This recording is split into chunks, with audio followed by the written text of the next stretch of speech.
Hi, everybody. Welcome to Technology for Good. We are happy to have Mark Hanna with us today, who is a PR correspondent for MediaShift on PBS.org, which is your guide to the digital revolution.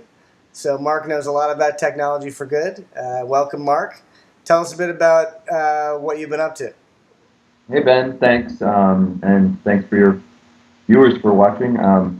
As you mentioned, I do write for this blog, MediaShift, and I also sit on the board of a national the National Association for Media Literacy Education. So, as media is sort of evolving and more of a revolution than an evolution, I would say, trying to the mission of that group is to make sure that students and children are keeping a pace with thinking critically about the media they consume, as well as are capable of creating in this new media environment and being active participants.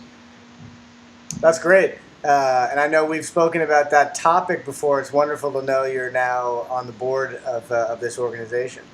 And they're definitely a group thinking about technology for good and educating. Is there another group or company, organization, person that you think is using technology for good that's worth sharing? Yeah, I mean, there are a tremendous amount of them. I mean, the entire internet has enabled a new kind of startup company, for-profit companies for sure, but then also nonprofits whose mission is driven by and enabled by online technology. I think the important point to make here is that technology itself isn't necessarily good or bad. It's just amoral. It's enables what we as humans do, and so it's really important that we're imposing our sort of value system, our sense of sort of conscience on what it is that we're doing online. So it is in some ways very anarchical. It's an anarchy. There are no rules, or the rules are at least imposed by the users themselves, and that can enable less than positive things. There was an article in the New York Times about the radical Shia cleric, they're calling him the YouTube Osama bin Laden. He's calling for jihad, and the government has worked with YouTube to sort of put the kibosh on some of his more inflammatory things.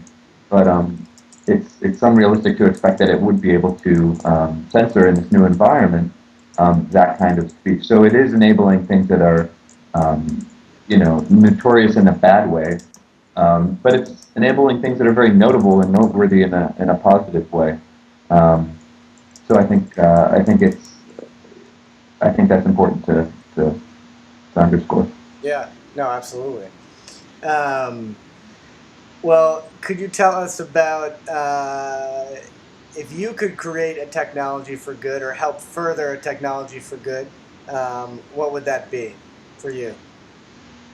Well, I'm working at an art and design school right now, and there's a lot of talk about humanitarian design. I think that technology is enabling people who work with international aid distribution, enabling them to come up with new solutions to really complex challenges when it comes to distributing aid in foreign countries. My school recently hosted a Random Hacks of Kindness conference in coordination with the United Nations and their Global Pulse initiative. I think it's the students have tremendous amount of imagination about these problems and are enabled by this technology in ways that they've never been before. So when you're talking about geodesign or geographic information systems, or superimposing geographic information onto sort of schemes and plans for distributing aid, increasing efficiencies, and otherwise sort of what could be a bureaucratic obstacle or geographic obstacle, or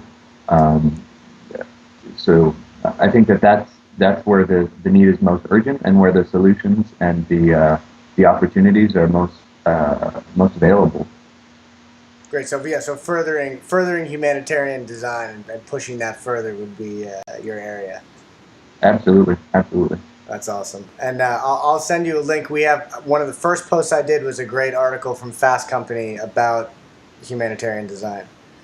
Wonderful. So I'll share that. So speaking of sharing, is there a person or organization or group that I should look at and potentially interview if I could, if not in person, at least checking them out virtually online?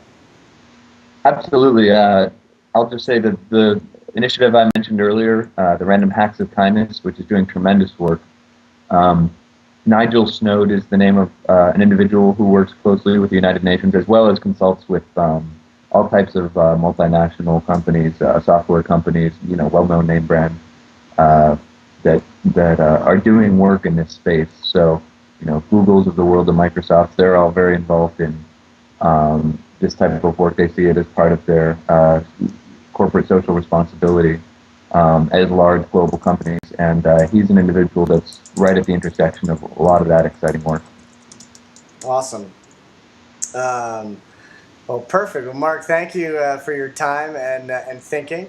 And everyone, definitely go over to pbs.org/mediashift, and you can check out the good articles that Mark has brought forth into the wonderful world of the web. Thank you, Mark. Have a great day. Thanks so much, Ben.